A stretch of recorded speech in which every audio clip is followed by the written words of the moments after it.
Hi everyone, and welcome to another video for architectural photography tutorials. Once again, I am Eric Lucero, and today we are going to work on a situation that you might sometimes get in, not all the time, but here's a good workaround. A lot of times when we're shooting kitchens, you will get these reflections on countertops.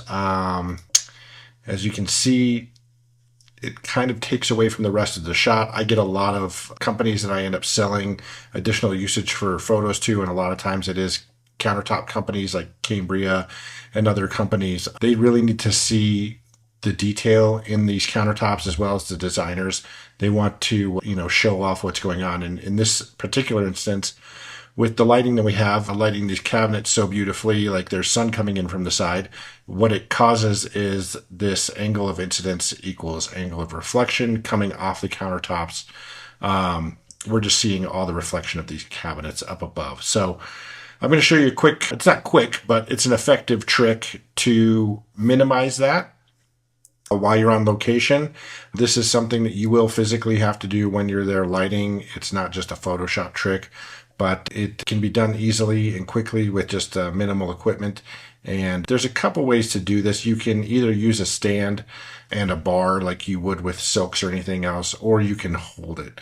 The reason I'm going to show you why I want to use a bar is primarily due to the fact that I want to keep the lighting on these lower part of the cabinets. And if I'm sitting there holding a silk and I'm, for instance, in this area and I have the silk right up against here, it's going to be really hard blend unless I want to get in there and mask everything completely, use the lasso tool and make a fine adjustment. As you guys know from my other videos, I like to do things as quickly and simply as possible because we have a lot of edits to get through. So I'm just going to show you here an example. So as you can see, I have the silk and I have it just above these cabinets. Just so when I do blend in, I could just paint this very loosely. This one's maybe a little brighter than where I want, so I'm going to match the exposure for where the rest of the room is. This looks about right, and just you can see right here how this cabinet reflection very quickly goes to the countertop. So what I'm going to do is just add a mask to this. I'm going to keep this on normal, and I'm just going to show you how quick and easy this can be. I'm going to throw this opacity at 8, and we're just going to paint over it real quick. See how fast that goes away, and see how loose I can be with this because that fabric is just above.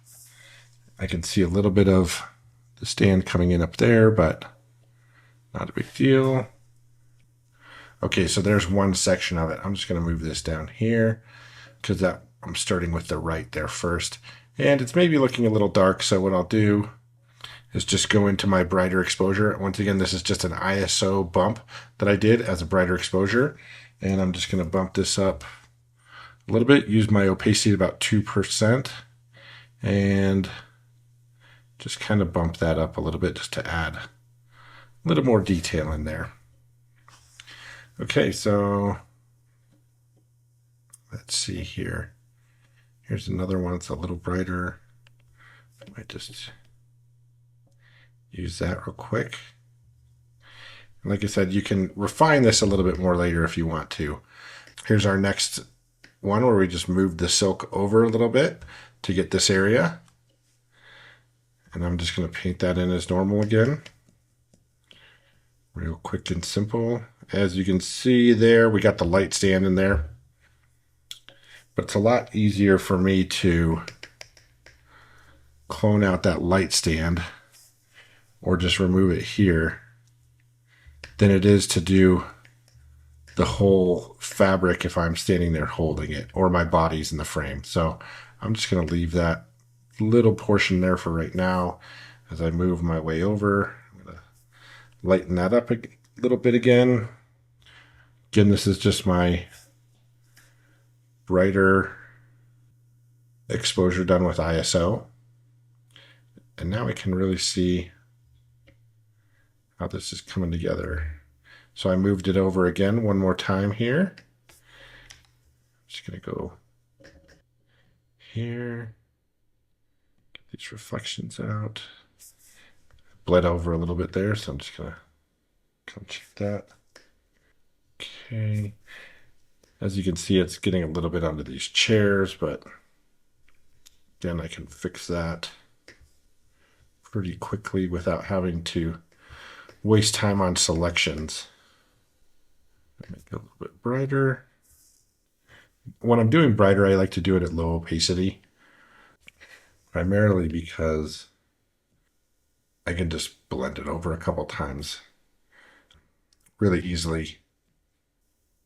Okay, so we're going to get rid of a little bit of this base reflection. And here's for the last side of it. Once again, I'm going to go a little brighter. Let's see. I'm going to go to this one. Low opacity. Go a little brighter. And it looks like the only place I really got that stand in was right there. So I'm just going to find that layer real quick. I think it's partially that one and then mostly that one. So from there, I'm just going to zoom in a little bit. And we're just going to do a quick refine of this mask. And I am, again, using the Wacom tablet pen just so I can make quick and easy adjustments with pressure rather than adjusting my whole mouse. There's another one there with the light stand. It's on that layer. I'm just going to paint that out real quick. I think we might have one more over here. See a little bit of this. Oh, no, that's not the stand, so we're good there. Let's zoom back out. And we're just going to take a look at it. It looks pretty good. So here's where we started with all this reflection. And here's where we are now with very little reflection. A little bit of natural reflection is going to be okay in there. But I mean, this is a pretty drastic difference from here to here. And as you can see, it didn't take much for us to do that. I'm going to go through and blend in my daylight layers real quick here.